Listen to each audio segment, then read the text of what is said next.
Throughout the entire program, you're going to learn your options. Options that are easy, options that are affordable, options that can actually be fun. So with the body, when it comes to food, it's been pretty contaminated. We're not eating the food that Jesus, Yeshua, ate. We're not eating the food that was in the garden. Man's done a lot to change the whole trajectory of food.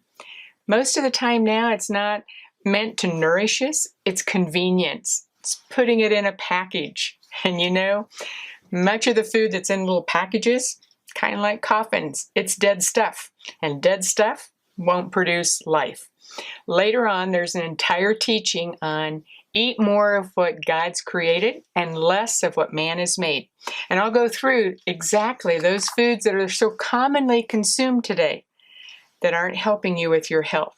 It's not about the perfect number of calories. It's not about perfect foods. It's learning how to implement that in a simple way. Processed sugar, artificial sweeteners, those have become common today. And you know why we do it? There's actually a reason. You see, our brain uses the most energy in the body. Within the brain, it's the eyes. And in this past year, so many of us have been glued to computer screens, Zoom calls on the computer. Our eyes are tired. Our brain is tired.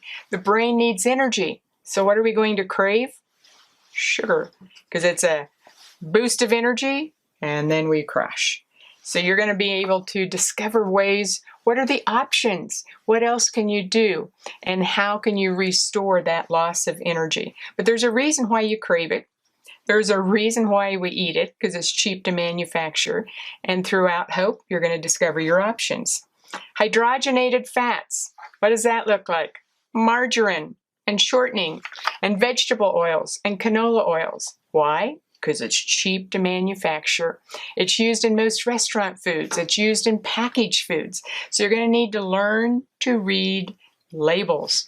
And again, I'm going to give you options for all of this later on in the more or less.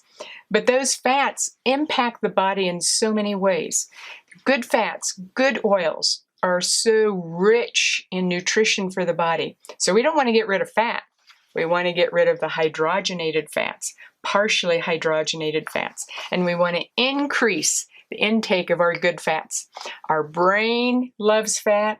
Hormones love fat. In fact, you can't make hormones without good fats. And your skin loves fats. So it's a matter of discovering the ones that are best for you.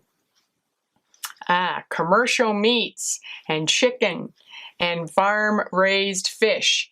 When you're dealing with commercial meat and chicken and even dairy sources, the animals are pumped with hormones and antibiotics, especially growth hormones, because they can get to market faster.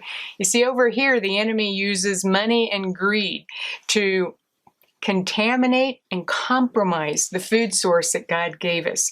So you may not always be able to afford the best of the best of the best over here that we'll be talking about, but you can at least learn to make and take baby steps, moving you in the best direction. So being able to get organic, grass-fed.